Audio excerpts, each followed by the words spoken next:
Hello, my name is Bones and I'm from Tulsa, Oklahoma. One of my cubes in this year's CubeCon is World War of the Spark. It's kind of like War of the Spark draft cranked to 11. With 100 Planeswalkers in the cube, they will be everywhere, especially since players start with an Interplanar Beacon on the battlefield tapped.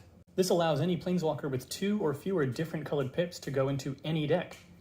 Some of the cards I'd like to highlight in this cube include Sir Ginger, the Mealender, whose top line is probably not going to be as impactful in any other cube as it is here, Pestilent Haze, which allows you to deal with a board of Planeswalkers that's grown out of control, and Burning Tree Shaman, which reminds us that we're on Ravnica, and in Gruul style, punishes anyone who gets too clever.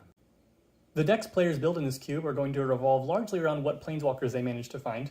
For example, you can draft an Artifacts deck with some help from Saheeli, Daretti, and Tezzeret, and there are many artifacts in this cube which can go in any deck and are extremely impactful even without the support.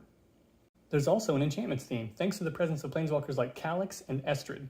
The Historic batch is extremely powerful here, with cards like Artifacts, Sagas, and of course, Planeswalkers, which are all legendary, appearing all over the place. There's also a Lands Matter archetype with Planeswalkers like these.